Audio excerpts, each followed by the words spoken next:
Dear all, Assalamu alaikum. I am Dr. Rafiq Tafi.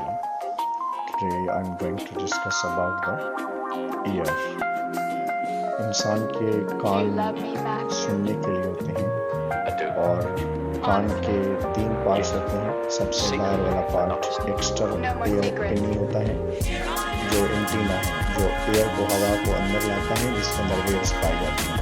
उसके बाद आपको एयर ड्रम मूव करते हुए नज़र आ रहा है, ये एयर ड्रम है। एयर ड्रम के बाद अंदर 3 बोन्स पाए जाते हैं, जिनको हम ओसिकल्स कहते हैं। These are the smallest bone of our body. इन ओसिकल में एक है malleus that work is like the hammer, other is the incus that work is like the anvil and other is the stapes that work is the stirrup.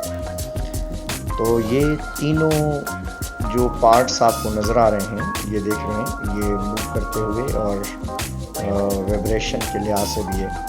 ये हमारे पास कोचलिया है, ये internally कोचलिया है जो हमारे बॉडी बैलेंस को भी बैलेंस करता है, और दूसरा जो है सुनने में ये हमें मदद करता है। ये कोचलिया जो बाहर आपको नज़र आ रहे हैं, ये कोचलिया है।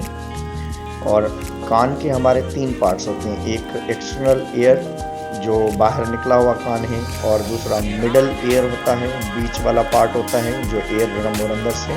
फिर उसके बाद इनर पार्ट है जो कोचलिया और इन अंदरूनी या इनर बोन्स के ऊपर ये कंसिस्ट करता है।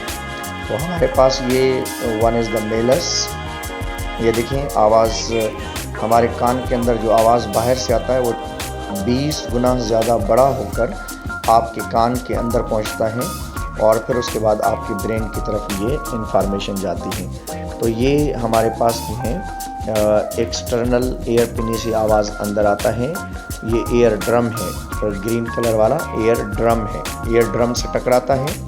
फिर उसके बाद इन जो है 3 ओसिकल से ये टकराता हुआ एक आवाज़ की लहर बनती है, जो कान के अंदर एक फ्लूइड होता है, उसके अंदर वाइब्रेशन होती है। फिर वाइब्रेशन के बाद पहला वाला जो है आपको मेलस नज़र आ रहा है, दूसरा वाला इनकस नज़र आ रहा है, और तीसरा वाला स्टेपस।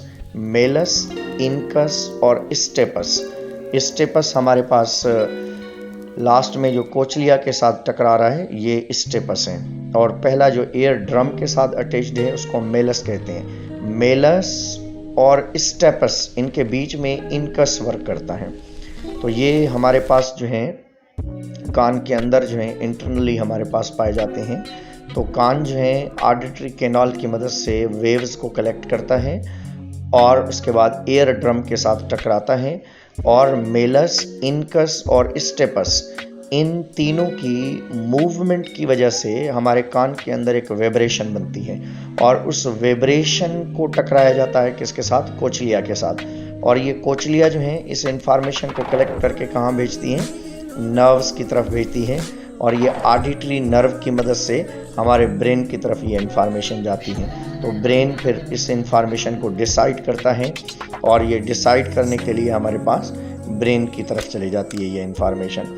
तो ये आप देख रहे हैं कि किस तरीके से हमारे कान के अंदर जो है आवाज़ की लहरें कलेक्ट होती हैं, और ये आप इंटरनली आप देख रहे हैं। One is the air drum, air drum से अंदर जो है मेलस, इनकस और स्टेपस। फिर उसके बाद अंदर जो है रिसेप्टर हैं, सेंसिटिव लाउडनेस के लिए हमारे पास ऑडिटरी नर्व पाई जाती हैं, और ये ऑडिटरी नर्व जो हैं लाउडनेस और फ्रीक्वेंसी को कंट्रोल करती हैं। फ्रीक्वेंसी के हिसाब से ये आवाज़ जाता है, और ये आवाज़ ये देखें मूवमेंट करते हुए आपको चीज़ें नज़र आ रही हैं हमारे ब्रेन के अंदर।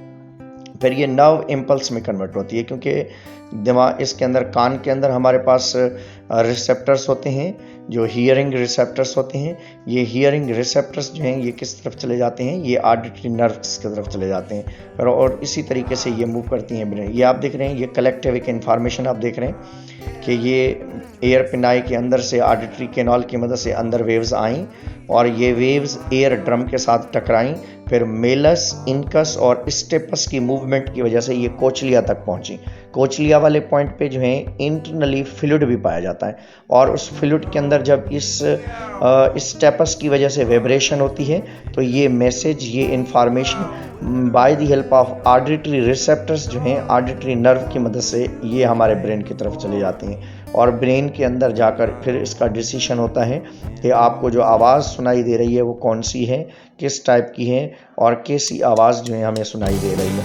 तो dear students, keep watching and thank you very much.